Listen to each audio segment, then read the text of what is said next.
Alors comment ça va?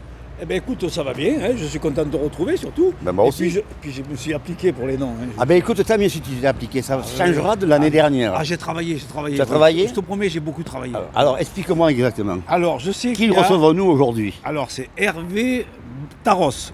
Oh, C'est ça. J'ai révisé. Hervé Mal... Hervé Mal... Gorne. Malgorm. d'accord. Et puis tu devrais le connaître, le Ah deuxième. mais oui, c'est mon ami. Ah oui. Qui? Le maire de Nîmes? Oui, c'est ça. Le peintre? Le peintre. Ah, tu es pas gentil là. Mais il était peintre en lettres. Hein. Oui, d'accord, mais tu es pas gentil. C'est quand même une référence. On va revenir à Monsieur Barros.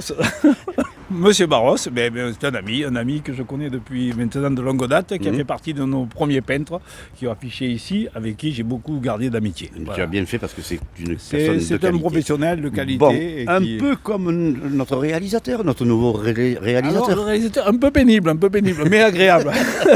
Heureusement qu'il y a France qui tempère tout ça. Ah oui, heureusement qu'il y a France, oui, c'est vrai, surtout pour toi. Bon, on y va? Allez, on y va. Allez, c'est parti. on y va.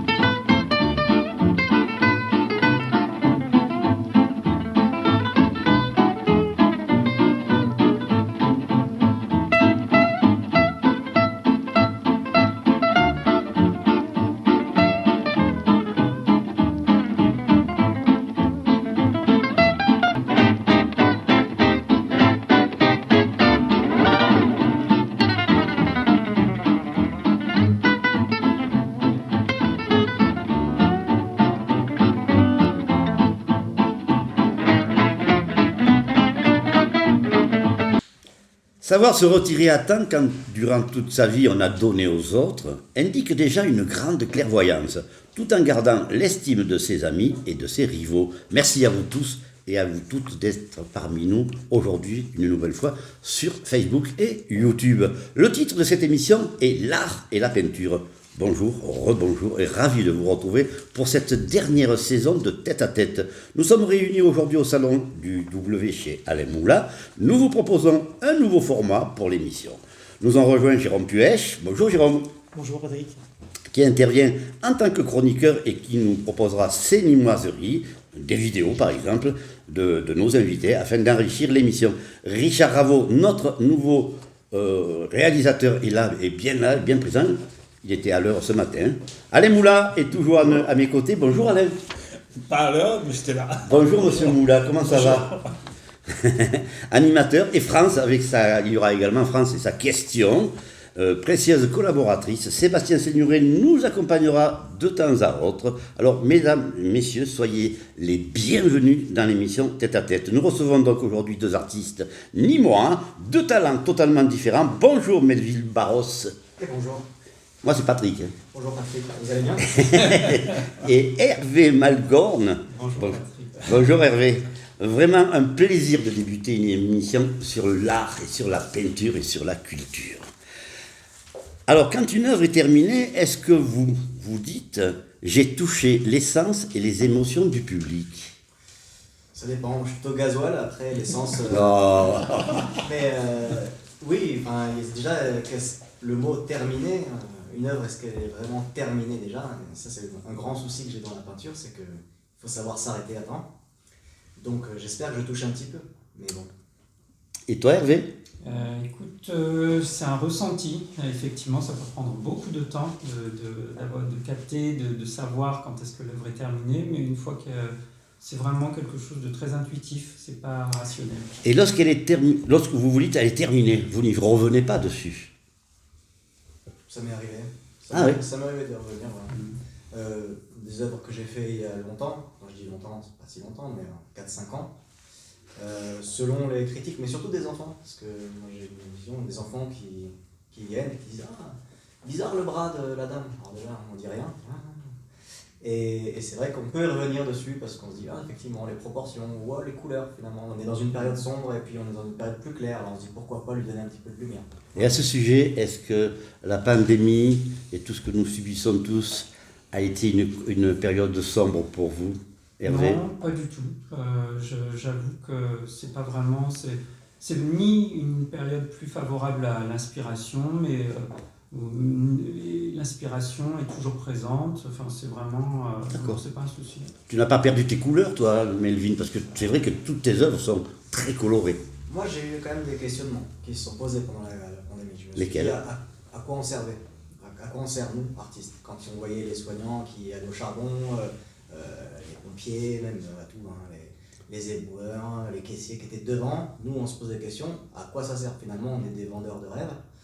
Et à ce moment-là, oui, on a beau donner un peu de couleur aux choses, je me suis posé des questions à ce moment-là. Ouais. Et c'est la raison pour laquelle tu es allé voir le centre hospitalier, tu as proposé tes services, me semble-t-il, c'est ça? Alors, j'ai pas proposé mes services, mais j'ai essayé de me dire, bon, j'ai fait une œuvre qui s'appelait Modern Warfare, qui servait en fait à l'époque, en fait c'était une affiche qui était à la vente, et qui a récolté pas mal de dons en fait pour les soignants. Donc c'était cool, et c'est à ce moment-là que je me suis dit finalement, avec de la peinture, on peut aussi donner, on sert à quelque chose, et là c'est reparti. Là, la création, la créativité est repartie. Un artiste, messieurs, il faut qu'il soit généreux. Oui, plutôt, oui, c'est préférable. Ça dépend des artistes. Il y a des artistes qui ne sont pas du tout généreux. Non. Ah ouais? Ouais. Lesquels? Oh, je connais des grands noms. Dis-nous. Ils ne donnent pas forcément. Je ne vais pas le dire. Il y a des artistes qui ne sont pas forcément généreux, qui sont assez imbus de leur personne. C'est un monde compliqué, le monde des artistes. Il y a des artistes qui donnent, qui sont prêts à tendre la main, qui vous portent vers le haut. Et il y a d'autres artistes qui, s'ils peuvent vous enterrer pour vous faire de l'ombre, ils le feront. Bah, il n'y a pas que chez les artistes. Ouais, je suis dans tous les métiers. Qu'est-ce que tu en penses, Mais Alain? moi, j'en pense, pour répondre sur Melvin, il dit qu'il ne sait pas à quoi il sert, mais imagine un pays sans culture, sans cet art, tout ça. Ce sont des pays qui sont en général pas bien, plutôt totalitaires. Donc je trouve qu'au contraire, c'est important pour nos enfants et pour nous, cette culture, dans tous les moments, et surtout dans ces moments difficiles, contrairement à des pays où c'était... Voilà, Non, donc, c'est sûr, mais moi je voyais plutôt le côté, enfin, je voyais dans les cités les gens qui étaient enfermés dans la famille, on leur disait de ne pas sortir. Ils étaient à 15 dans un bâtiment, et à ce moment-là, je me disais, moi, à quoi je sers là-dedans? Moi, je fais de la peinture, on ne sert à rien dans ce sens-là. C'est-à-dire qu'on se dit, effectivement, il y a des gens qui sont vraiment en galère. Nous, notre métier, il est un peu en suspension à ce moment-là. Quel est ton point de vue? L'art, justement, ça permet à ces gens qui sont enfermés, qui sont confinés, de s'évader. Hein, pourquoi pas? Exactement. C'est une fenêtre vers l'imaginaire. C'est un peu ça, mais à ce moment-là, on ne peut pas faire grand-chose, ni présenter notre travail, à part par rapport aux réseaux sociaux. Les gens ne pouvaient pas venir dans les galeries parce que tout était fermé, donc finalement, les expositions étaient fermées. On avait quand même des soucis en termes ne serait-ce que pour gagner un peu de sous, c'est-à-dire se nourrir nous. C'était compliqué, les ventes et l'aspect justement culturel étaient complètement, la culture a été quand même fracassée en deux à ce moment-là. Est-ce que vous avez eu des aides de l'État? Oui. Non.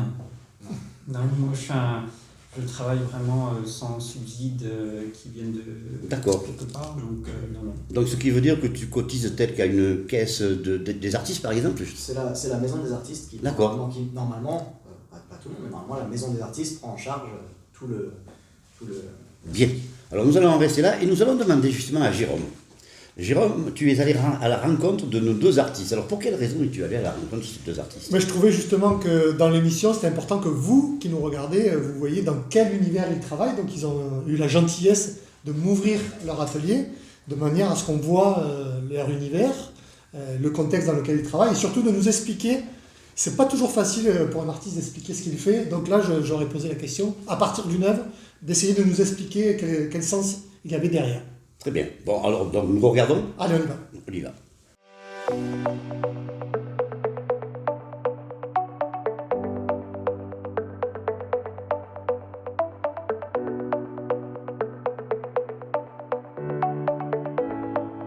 Alors cette œuvre, donc, son titre c'est The Very Last Supper, c'est-à-dire un titre qui s'inspire d'un tableau de Léonard de Vinci.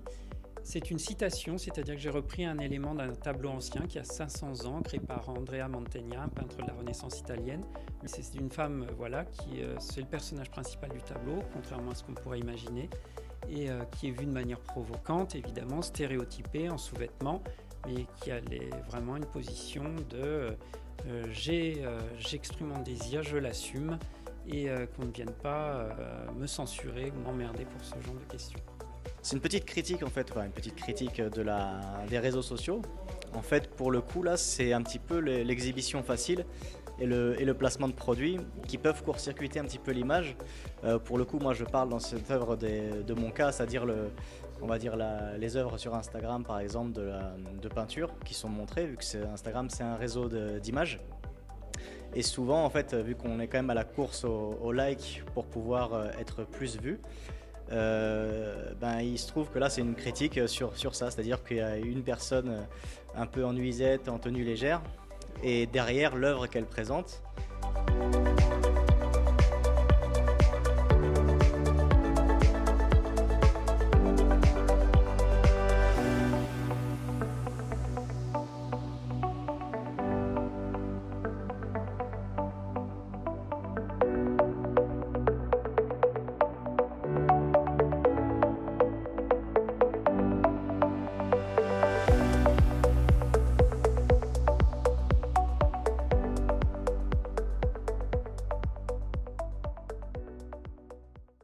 Donc deux œuvres, deux univers totalement différents.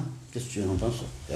Oui, ils sont assez différents et ce que j'ai aimé, moi en tout cas, ce qui relie à la ville, c'est que Hervé utilise du tissu de Nîmes, il pourra en parler. Oui, c'est vrai. Et puis Melvin, lui, il utilise aussi l'iconographie nîmoise et il relie souvent son art à l'identité nîmoise. Et tous les deux le font à leur manière, d'une certaine façon. Alors justement, Alain, toi tu ne connaissais pas Hervé. Non.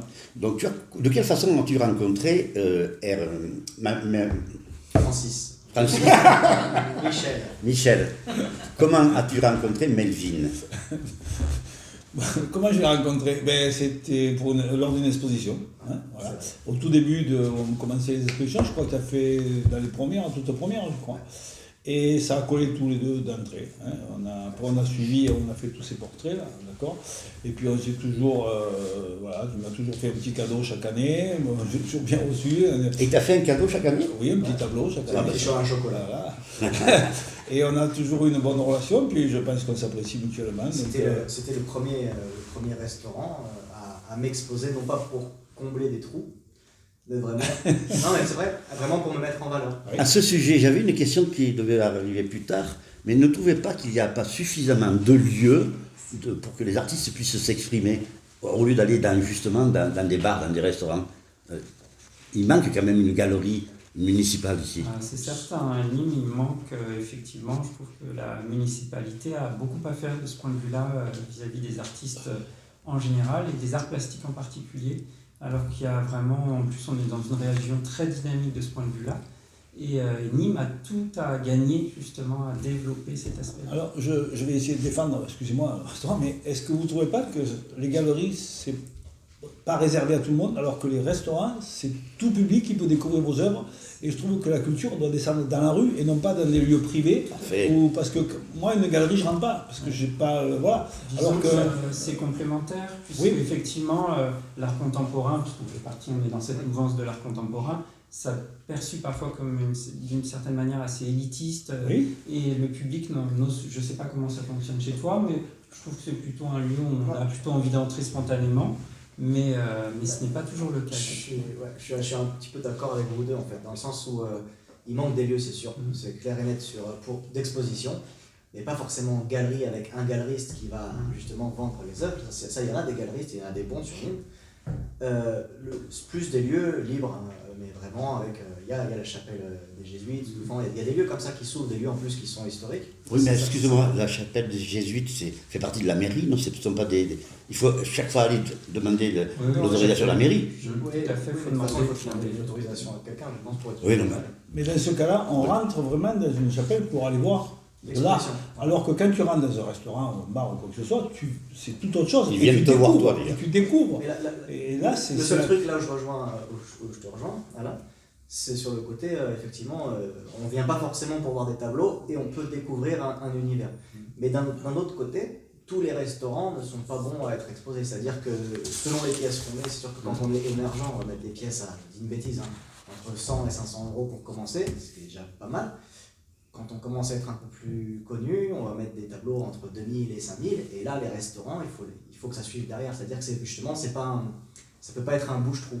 C'est-à-dire, oh tiens, mais moi, là, un truc, là, ça, sous le meuble, ça peut plus ça peut pas fonctionner comme ça à partir du moment où voilà, il y a les enfants qui vont venir, ils peuvent bousculer les heures. Alors, normalement, les lieux sont faits comme ça. Les heures sont faites pour être vues. Donc, moi, je pense à ce qu'on appelle les tiers-lieux culturels. Donc, on a effectivement les galeries, les restaurants, mais une troisième voie, ça peut être des tiers-lieux culturels dans des bâtiments désaffectés qui peuvent être aménagés pour accueillir effectivement des artistes comme vous.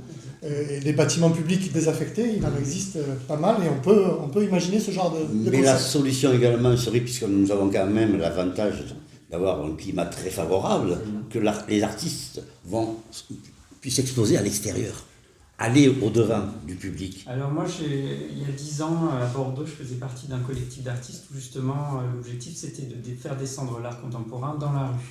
Et en fait, on s'est aperçu après 2 ans d'exercice que là encore, ce n'est jamais ou tout noir ou tout blanc.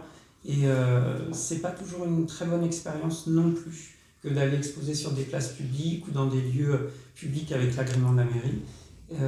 Parce qu'effectivement, on peut aussi avoir affaire à des comportements auxquels on ne s'attend pas du tout, selon le travail que l'on produit. Et c'est pas toujours non plus très sécure et très pertinent. À ce sujet, puisque tu viens de Bordeaux, je crois que Bordeaux est quand même une ville très, très provinciale, mais très à cheval sur les principes, beaucoup d'éducation. Conservatrice.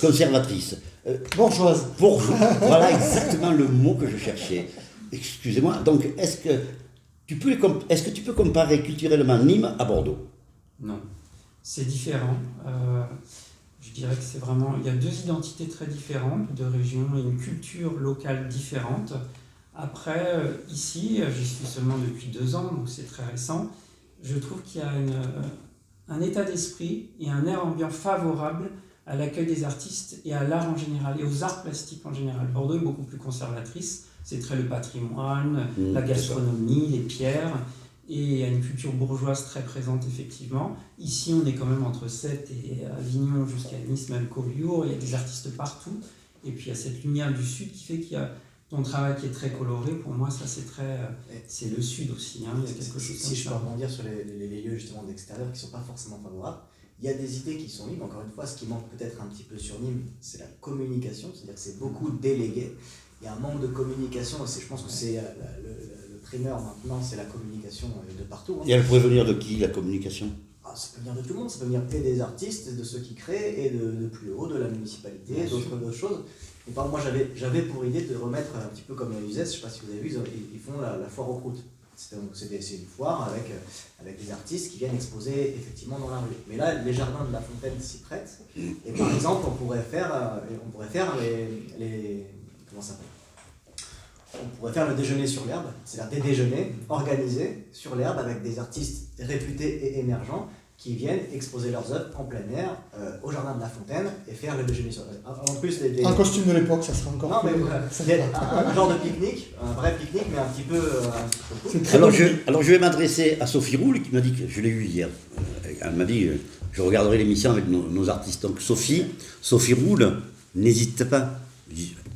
Viens rencontrer les artistes et on vous proposera quelque chose. Il y a aussi tous ces commerces qui sont vacants. Par exemple, rue Nationale ici, qui était une rue dynamique jadis. Ça pourrait être une rue des artistes, avec soit en permettant aux artistes d'occuper les locaux gratuitement ou avec des petits loyers, des loyers modérés, et de créer vraiment quelque chose. C'est une ville qui a tout le potentiel. Pourquoi ne pas profiter des Jeudis de Nîmes pour faire une place, comme il y a une place où il y a le tango, une place où il y a le truc, une place où il y a tous les artistes qui... Ça existe déjà, je crois. Hein. Il y a déjà des places qui sont dédiées à des artistes. Oui, notamment à Nîmes. Mais pour les Jeudis de Nîmes, il pourrait justement ce principe de faire des déjeuners sur l'herbe pour un peu décentraliser, parce que c'est un peu vieillissant les Jeudis de Nîmes. Ça fait longtemps que c'est autour de la maison carrée, et c'est toujours les mêmes qui viennent exposer leurs bijoux, leurs trucs.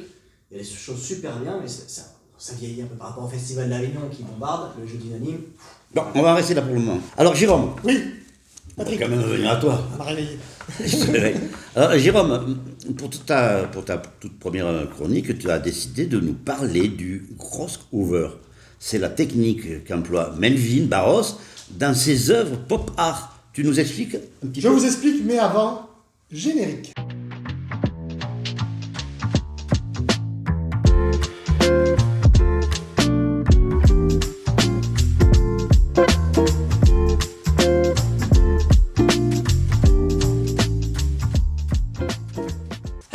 je Oui. t'explique ce que c'est S'il le te crossover, plaît. pour, S'il te plaît.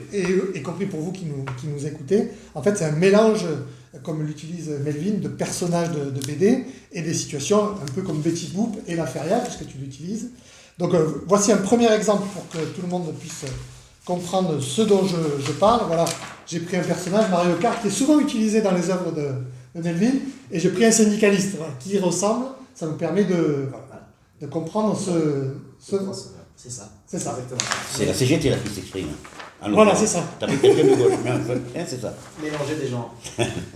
Oui. Alors, ok, j'ai compris, mais tu pourrais prendre ces deux personnages et les comparer à Dupont. Dupont, par exemple, deux personnages que l'on retrouve dans les fameux albums de Tintin. Voilà, exactement. Tu as compris le J'ai compris, principe. j'ai tout compris. Alors, moi j'avais une interrogation, peut-être que Melvin répondra, mais celui qui a inventé le crossover, pour moi, c'est un chanteur qui s'appelle Le Normand, avec cette fameuse chanson. Donc, Laquelle ? Si j'étais président de la République, jamais plus un enfant n'aurait de pensée triste.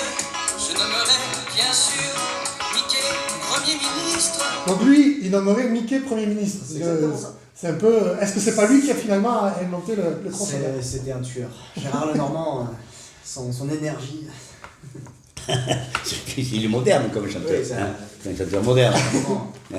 Alors j'ai pris l'actualité récente et j'ai fait d'autres crossovers. Allez, vas-y. Voilà, j'ai pris le président du Nîmes Olympique et Picsou, Ah ben bien sûr, oui. puisque le président du Nîmes Olympique passe pour un radin, puisqu'il ne laisse pas la recette aux clubs amateurs que le Nîmes Olympique a croisé en Coupe de France, par exemple. Ça Si je permet peux de- te... Oui, vas-y. 2 minutes, 2 secondes, nous allons recevoir Patrick Champ Oui, et Alcaraz également, qui a été un joueur et qui est un entraîneur de foot. On parlera de Nîmes Olympique. Voilà.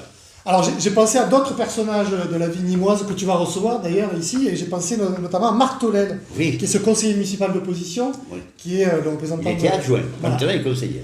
Et qui est le représentant d'Éric Zemmour Oui. dans le Gard. Et j'imagine une scène dans le bureau du maire en disant, le Jean-Paul Fournier qui dit « Je suis ton maire !»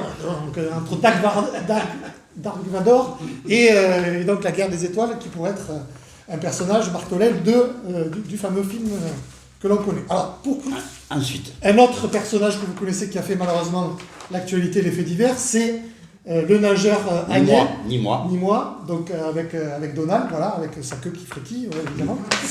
Et puis le dernier, Ah ben alors, c'est... dernier personnage qui a souvent été invité ici dans Tête à Tête, Oui, c'est vrai. que tu connais Oui. et que je vous montre. Voilà, tu l'as reconnu. Ben, bien sûr, De qui s'agit-il? Jean-Pierre Adam. Non. Voilà, Olivier Jalaguier. Bien sûr. Je trouve qu'il ressemble beaucoup au personnage du dessin animé Là-haut. Voilà. Monsieur Frédériksen. Voilà. Exactement. Ah oui, exact, oui. Alors pour conclure ma Vas-y, chronique, conclure. j'aurais pu parler d'Atchoum, mais malheureusement il a été confiné à cause du Covid. On comprend Et on peut imaginer d'autres personnages comme ça à foison.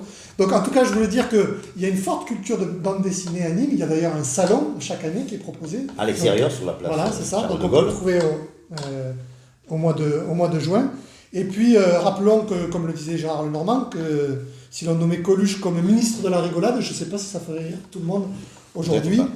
Et en tout cas, j'avais envie de donner une idée à Melvin de tableau, puisqu'on parle souvent de Nîmes comme une belle endormie.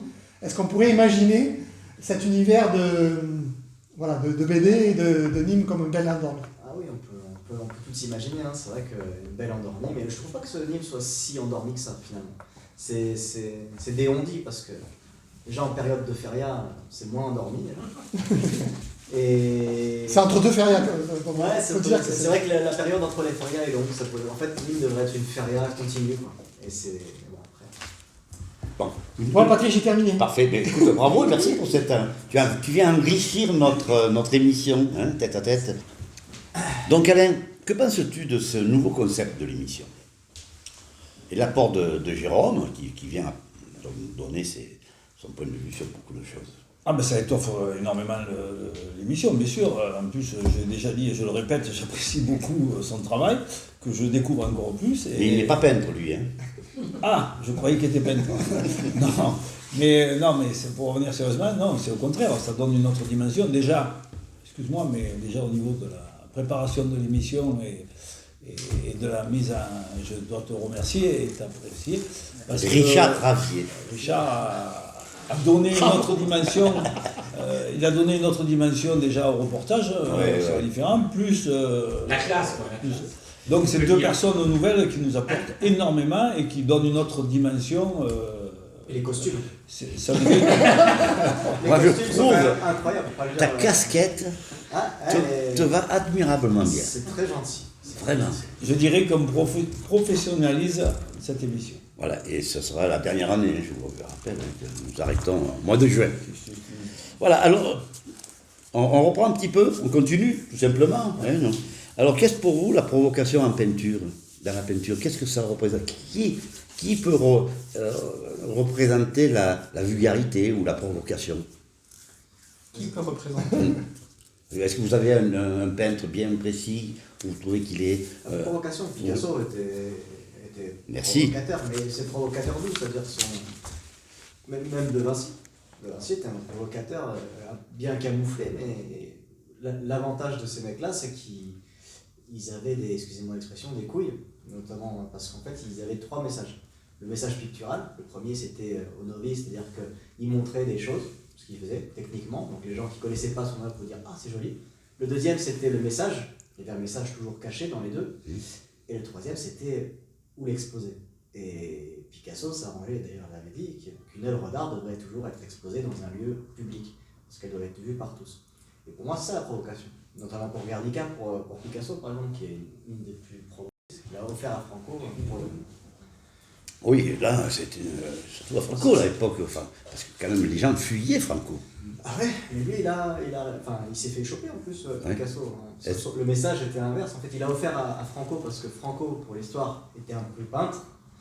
Picasso le savait, donc l'a saucé dans son sens. Il a dit tiens, je t'offre ça, vu que tu peins un petit peu, il faudrait que tu mettes dans un lieu public. Sauf qu'en fait, l'œuvre qu'il lui a offert, c'était contre son régime. D'accord. Donc ce n'était pas un laissez-passer. D'ailleurs, les troupes franquistes, quand elles sont arrivées, alors que Picasso peignait Guernica, ils ont dit c'est vous qui avez fait ça? Et Picasso a répondu non, c'est vous. Ça, c'est vraiment de la provoque. Pour moi, c'est... Voilà. Et tu disais provocation et vulgarité, c'est Oui. quelque chose que tu mets ensemble? Oui, on pourrait les mettre ensemble, la vulgarité, la provocation, parce qu'on provoque par la vulgarité peut-être, ou l'inverse. Pas nécessairement, on peut provoquer aussi par des points de vue. Oui. Et, là, la vulgarité n'entre pas en question.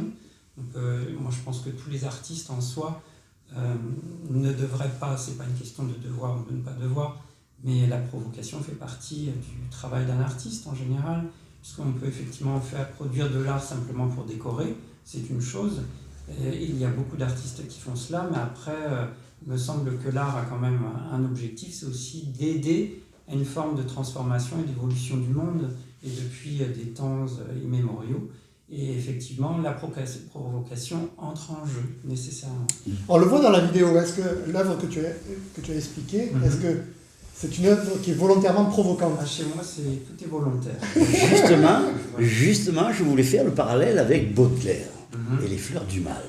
Puisque toi, tu es parti également en Chine, en Inde. Lui souhaitait partir en Inde, il s'est arrêté un petit peu avant. Et donc, toi, tu es spécialiste comme lui de l'anthropologie. Alors, parle-nous-en un petit peu. Parce que mon parcours à la base, moi je suis anthropologue, historien, je ne suis pas artiste de formation, même si je me suis formé ensuite aux Beaux-Arts à Bordeaux en complément, mais j'avais déjà entamé cette activité d'artiste. Et donc j'ai toujours un regard, en fait, dans mon travail, toujours un regard à la fois historicisant et anthropologique. En fait, j'observe beaucoup mes contemporains, j'adore ça, j'adore observer l'humain et les êtres humains, et après je l'utilise dans mon travail. Et justement, Baudelaire et les fleurs du mal, bon, la religion est très représentée. Qu'est-ce que tu en penses, toi, justement? Ce n'est pas de la provocation, de la vulgarité, là? Non, c'est simplement, pour ma part, je ne veux pas parler à la place de Baudelaire, évidemment, mais pour ma part, j'ai toujours travaillé sur...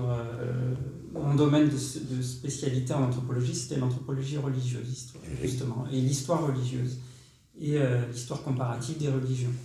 Et donc, je travaille aussi sur les systèmes de domination dans nos sociétés, et la religion en fait partie, de mon point de vue. Et effectivement, alors que je suis quelqu'un qui par ailleurs a la foi, j'ai la foi, Et donc je croise aux forces de l'esprit.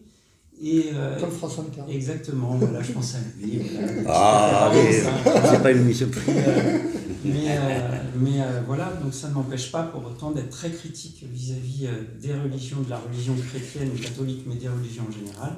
Et ça fait partie de mon travail justement pour un peu nous éveiller les uns les autres et nous dire qu'effectivement on ne va pas gober. Et que pourrais-tu reprocher à la religion actuelle, celle des catholiques? Je les trouve très hypocrites. Oui. Voilà. J'entends l'institution. Hein, dans quel sens l'hypocrisie? Eh bien, quand on connaît un peu l'histoire de l'Église catholique, oui. Donc entre faites ce que je dis mais ne faites pas ce que je fais, voilà, l'Église catholique, elle est très forte de ce point de vue-là. Donc je trouve qu'il serait plus que temps qu'elle regarde justement un peu qui elle est vraiment dans son histoire et dans son actualité et qu'elle commence un peu à évoluer dans le sens de la société. Il y a 20 ans, 25 ans, il y a un chanteur qui a interprété ceci. Ce n'est pas à Dieu que j'en veux, mais à ceux qui m'en ont parlé. Exactement. Tu trouves pas qu'il ressemble un peu à Jésus-Christ dans Un son petit look, peu, oui, hein? toi aussi. Non, Hervé, je trouve qu'il a un look. Je veux dire, s'il y a un film à faire sur Jésus-Christ, on peut... Voilà. Donc, le plus difficile pour un artiste, pour vous deux, n'est-ce pas la recherche de partenaires financiers est-ce que c'est plus important les partenaires financiers et les lieux d'exposition? On en a parlé des lieux d'exposition. Est-ce que vous avez besoin de partenaires financiers pour pouvoir développer vos arts? Ça dépend de ce qu'on appelle partenaire financier. Un mécène, par exemple. C'est sûr que c'est très bien, mécène, tout le monde en rêve d'un mécène. Bien sûr, nous aussi, pour l'émission. C'est vrai, ça existe de moins en moins les mécènes. En fin de compte, maintenant, on va dire que les grandes galeries, les grands noms sont déjà là et qu'on stagne un petit peu sur... les galeries vont très peu chercher les nouveaux émergents parce qu'ils se contentent beaucoup. Donc il faut aussi y aller, il faut aller creuser. Il y a plein d'artistes qui méritent d'être mis en lumière. Sur l'île, il y en a énormément dans le sud aussi. Il y a beaucoup d'artistes. Je crois que la région, il y a plus d'artistes quand même. Alors, il faut quand même... Le mécénat d'entreprise. Mécénat d'entreprise, ça existe. Développer. Exactement. Ou le mécénat aussi, peut-être, des municipalités, créer quelque chose de ce point de vue-là, parce qu'à Nîmes, comme tu dis, il y a un vivier d'artistes. Moi, je trouve c'est très impressionnant. Venant de Bordeaux, il y a beaucoup d'artistes, mais ici, vraiment, la ville en regorge, et la région, et des gens très intéressants qui travaillent très bien.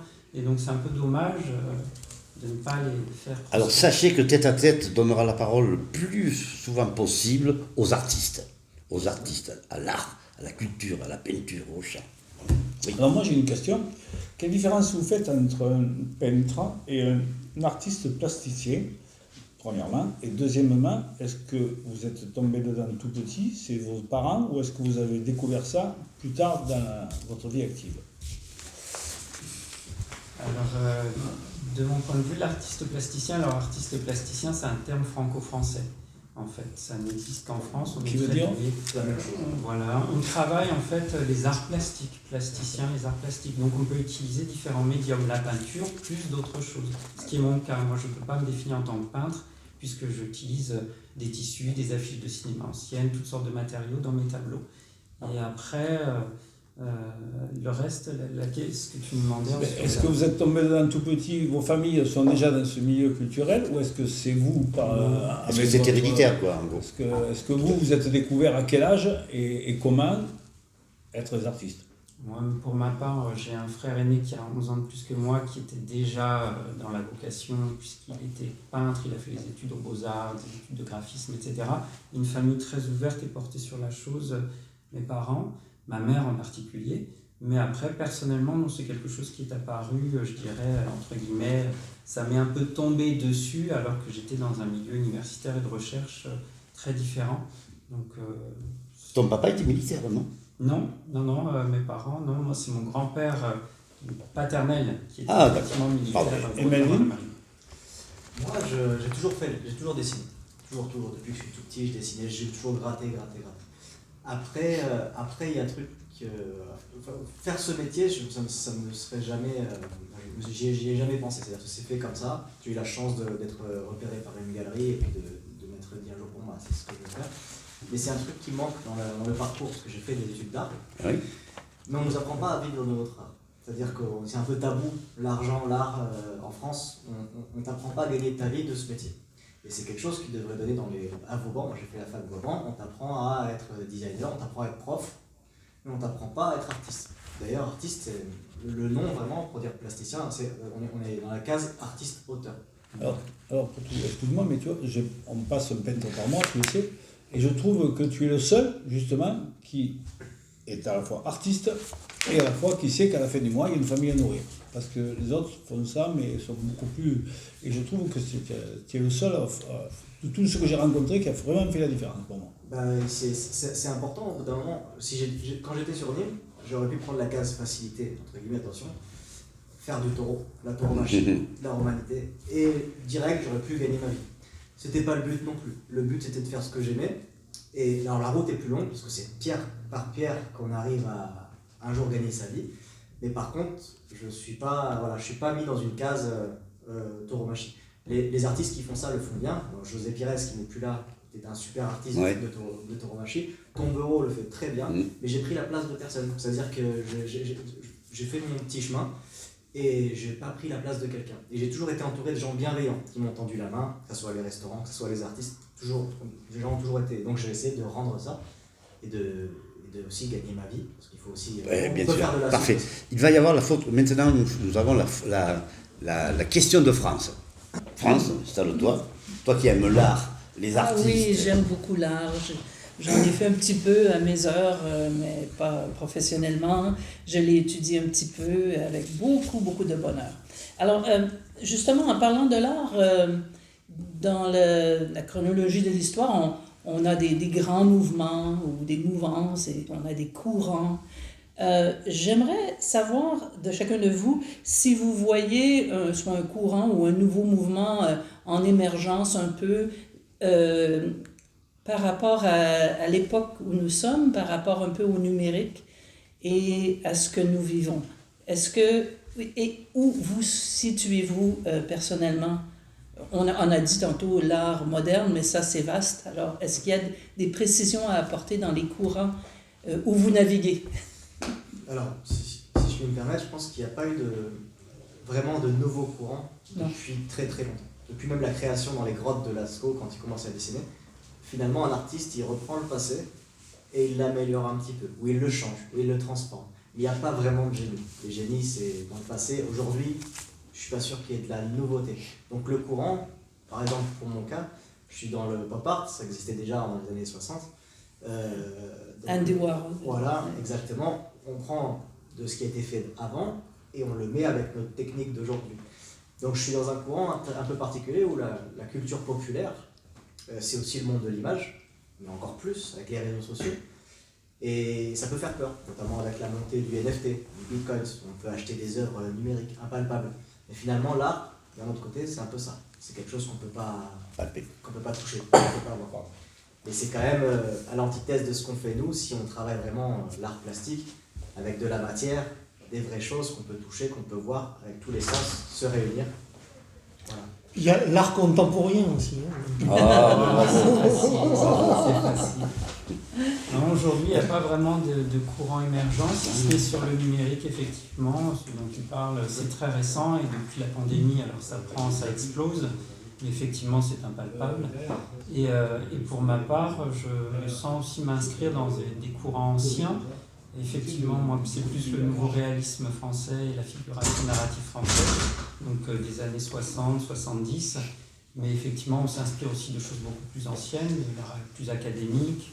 Et on porte en fait à l'intérieur de nous, je pense en tant qu'artiste aussi, tous ceux qui nous ont précédés, celles et ceux, parce que moi je m'intéresse beaucoup aussi au travail plutôt des artistes femmes, puisqu'on en parle très peu, elles sont très minoritaires, mais ça on sait pourquoi aussi, puisqu'on est dans un système de domination qui fait que les femmes ont été exclues des arts plastiques pendant très longtemps, et encore aujourd'hui. Oui. Et donc on s'inscrit dans cette... Voilà, heureusement que le point commun et qui sera là éternellement, c'est que l'art doit être apprécié par l'être humain. Exactement. Bien, merci France pour ta question, merci. Alain, si tu veux venir reprendre ta place, nous allons conclure cette émission. Il y avait encore énormément de questions à vous poser, mais nous allons être obligés de vous conclure. C'était une première, donc la distribution de la parole, c'est pas toujours évident à gérer. En tout cas, je voulais vraiment vous remercier tous les deux, Melvin. Merci à toi. Melvin, quels sont vos projets à tous les deux pour terminer justement? Mon projet, je fais l'ouverture d'un nouvel espace, donc à la fois atelier et galerie, avec un galeriste, donc Hervé Solignac, qui a la Prestart Galerie sur Uzès, Et qui s'associe avec moi dans le même lieu, parce que Véronique Percy, avec qui j'étais, va créer son atelier Saint-Césaire, donc, où elle donnera des cours et elle exposera ses œuvres. Bien. Donc c'est la fin d'une aventure, mais le début d'une autre. Très bien. Et cela se passera à Uzès. Alors ça se passera sur Nîmes. Sur Nîmes. Donc l'ouverture se fait samedi. Samedi prochain. Voilà. D'accord. Alors moi j'ai différentes voies. À titre personnel, c'est de reprendre des salons d'art contemporain, comme je le faisais auparavant, et puis de pouvoir tourner comme ça un peu en France. Et à titre plus local, c'est avec de très bonnes amies artistes plasticiennes et peintres de Nîmes, c'est justement de recréer des expositions collectives, puisque seul c'est vraiment pas aller plus vite, mais ensemble on va plus loin. Donc, et il y a des artistes vraiment, ici j'insiste, merveilleux, et des personnes qui travaillent très bien, faire des choses ensemble à Nîmes. Parfait, merci beaucoup. Jérôme. Moi je rebondis sur ce que dit Hervé. Ça fait que 2 ans qu'il est à Nîmes, il nous dit qu'il y a énormément d'artistes, il y a une richesse dans le tissu culturel. C'est ce que je retiens de l'émission. Parfait. Alain? Oui, Patrick, bonjour. Alors, que vois-tu de cette émission et quel est ton point de vue sur l'ensemble de ce que nous avons parlé? Excuse-moi, on se connaît un peu moins, mais j'ai beaucoup d'affinités avec Melvin. Mais surtout, ce que je reconnais, c'est que l'émission a changé de format, a changé de dimension, et je suis très content parce que je trouve qu'il y a une très grosse évolution. Et bon, c'est la première. C'est une première. Mais je pense qu'on va aller vers des belles émissions. Je n'en doute pas un seul instant. En fait, c'est ce que nous faisons. Sachez quand même que nous sommes tous des bénévoles. Voilà. Je voulais remercier une nouvelle fois France Pellicano, qui m'accompagne au quotidien et pour son travail qu'elle fait, sur son investissement. Richard également, qui est notre réalisateur, qui est derrière là, et qui a une émission qui s'appelle également Temps Libre, que vous pouvez retrouver sur YouTube et sur Facebook. Quant à moi, je voulais vous remercier à toutes et à tous. Merci de votre fidélité. Jérôme, on en a parlé. Oui. Merci de votre fidélité. À très bientôt. Merci. Bye bye. Écoute, je suis ravi d'y avoir participé et puis d'avoir rencontré par la même occasion Melvin Barros que je ne connaissais pas, puisque moi je suis nouveau résident nîmois depuis 2 ans seulement. Ah oui. Et puis vraiment, Patrick et sa compagne France sont adorables. Donc vraiment c'est un grand plaisir pour moi de participer et de me sentir un peu plus nîmois de cette manière, comme ça. Voilà. Ok. Je te remercie. Je t'en prie. Très bonne émission, Patrick toujours au top, bon, et un peu vieux, hein, mais bon, ça on peut pas faire grand chose, malheureusement. Mais non, super gentil, super bel accueil, puis voilà, Alain pareil, super, très belle chemise, comme toujours. Et puis non, super émission, voilà. Bonne découverte d'artistes, donc super. Merci beaucoup. Salut.